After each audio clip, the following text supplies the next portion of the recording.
sheep have told me that they're better herbalists than any human being who's studied it. And they've actually taken me through the experience of how they choose plants and how they experience that in their body and what actually happens in terms of balance. And that's really quite incredible.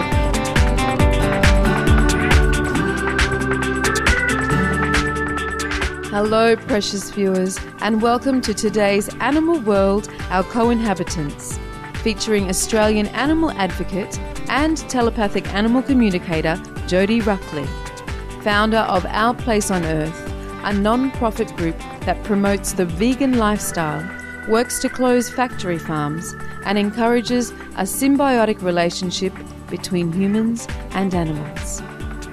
Ms. Ruckley is also a producer and director, having released in 2010 her first ever film entitled The Animals You Eat, on factory farmed animals. In February 2011, she published her first book called Through the Eyes of a Cow, where she shares with readers her experiences of telepathically communicating with bovines during her travels around the world.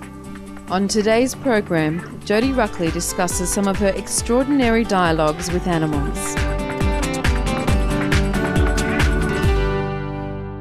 Do you find that animals are naturally telepathic?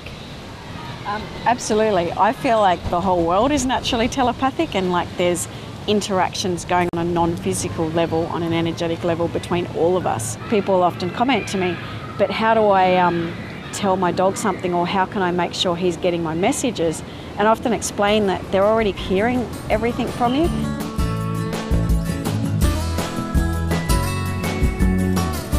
While Ms. Ruckley was producing The Animals You Eat, she communicated on a heart-to-heart level with a number of factory farmed animals.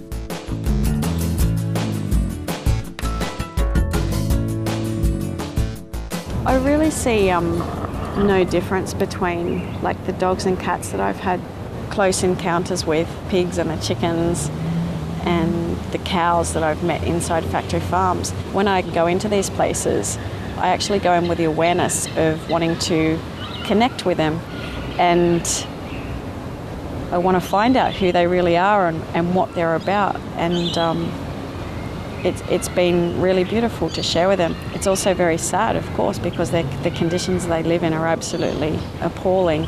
And you know, what I have found, like for example with broiler chickens, the general sense is that a lot of them really don't feel anything at all. They're actually quite dead. I mean, they only live there for a period of 6 weeks. They're only babies when they are at the point when they're actually sent to an abattoir.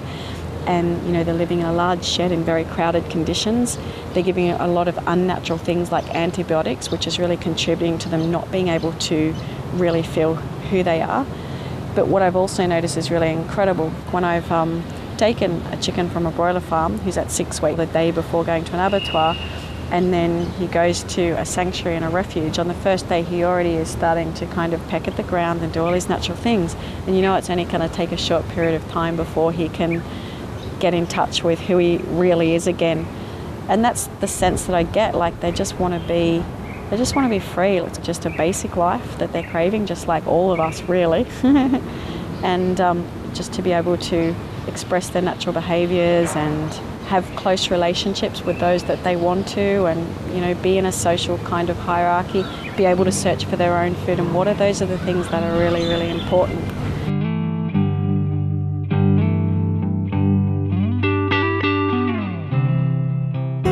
Jodi Ruckley has had many inner conversations with cows raised for the sole purpose of being slaughtered. You know, I've met cows who are just really quite angry with the situation, and they actually don't even interact with other cows anymore, and they don't really enjoy the circumstances. There are others that get on with it and just don't mind. There are others that care deeply about the farmers regardless of how they're treated.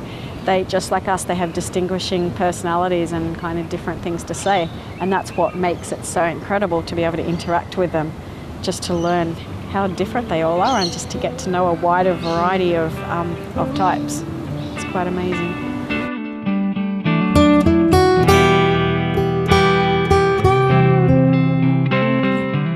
Humanity can learn a number of lessons from the way bovines take care of each other at the community level. In their societies, members live peacefully and civilly together and look out for one another.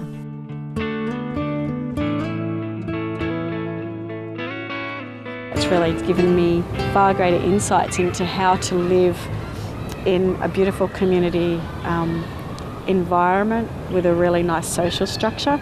Like cows, there'll be one who's like a nominated leader, but she doesn't really call herself a leader. She's just there on level, on par with everybody else. But if there's any need or any trouble, she comes in as the one that's always got the responsibility, for example. They're incredible how they'll look after each other's calves, and there's a real community atmosphere. You know, your mother is your auntie as well as your grandmother. Everyone takes shared care, often like they do in, African cultures and other cultures around the world. They just have all this knowledge they can share with us on how to actually really live in harmony with each other and with the earth, and just how to be very peaceful and compassionate beings.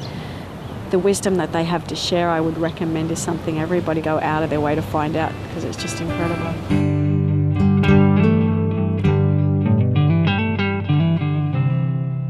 Ms. Ruckley recalls a profound conversation with one cow that touched her deeply and gave her greater perspective on the beautiful nature of these benevolent beings.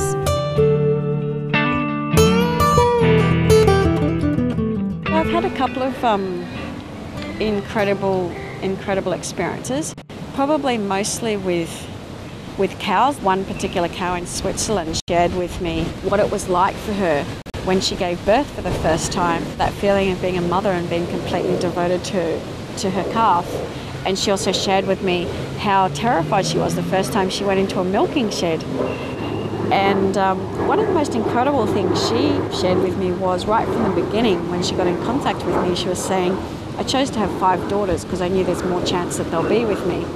And the reason for that, of course, is because male calves don't get to stay at a dairy farm because they won't ever produce milk, so they're taken away. So I was really quite fascinated and said, well, how did you just choose to have 5 daughters? And the way she explained it to me was just simply through intention, in terms of a very simple way. I got that information before I arrived in Switzerland. I went searching for her, and then I confirmed that by when I went through the farmer's records, and I found record of her, and she actually had 5 daughters, so it was really quite an incredible situation.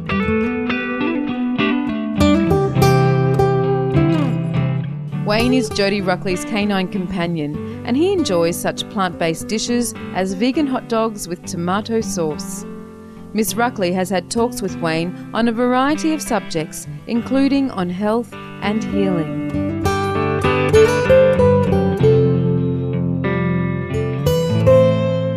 One of the experiences that is most prominent for me is one with with the dog that lives with me, called Wayne. He came to me when he was about 9 years old. That was about 6 years ago, and he always had a limp on his right leg. And I tried doing things like swimming and a bit of massage, but nothing was working. And one day it just dawned on me, why don't I just ask him, what can I do for his leg? Is there anything I can do to help? So I asked him the question, and he simply said, I need a herb. And I said, well, which one? And he said, don't worry, we'll find it. And that was it. I thought, okay. And then the next day I was in Adelaide, and I was at some markets buying some fruit and veggie seedlings for a garden that I was doing. I kept being drawn to this one guy who was selling decorative plants, and I kept discounting that, thinking, what do I want decorative plants? It's not what I'm here for. But after I walked past for the 3rd time, I thought, finally I'll go over and I'll just chat to him and ask. And I said, do you sell any medicinal herbs? And he said, well, actually just one. It's for arthritis. I thought, oh great, so I bought it, and it was like $3 and took it home. And I said to Wayne, what do I do with this? Because I've never done anything with herbs before. And he said, you need to steam it on my leg. So I started boiling up some water in a saucepan and added a few leaves. And then when it all started, all the steam coming up, I took Wayne and I actually held him above the steam, and I was trying to sort of balance him so that all the steam would go on his leg. And he said to me, that was actually really quite amusing, but next time you might want to try like a tea towel and then wrap it around my leg. And I thought, okay. So anyway, I did this for 2 or 3 days, and then he just never limped again. And it was an incredibly prominent limp that you always saw. It was every 3rd kind of step. And yeah, it's just never come back in all that time. That was really quite amazing.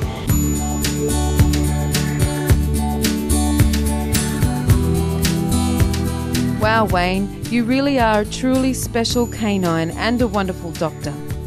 We are grateful, Jodi Ruckley, for your providing intriguing revelations about the deep inner nature of animals and the wisdom they wish to share with humanity.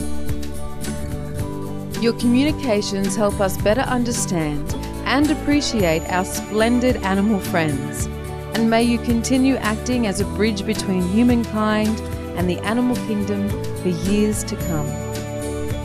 For more details on Jodi Ruckley and Our Place on Earth, please visit www.ourplaceonearth.com. The book, Through the Eyes of a Cow, and The Animals You Eat DVD are available at the same website. Thank you for joining us today on Animal World, Our Co-Inhabitants. Coming up next on Supreme Master Television is enlightening entertainment after noteworthy news. May we all be blessed with many close and loving relationships with animals.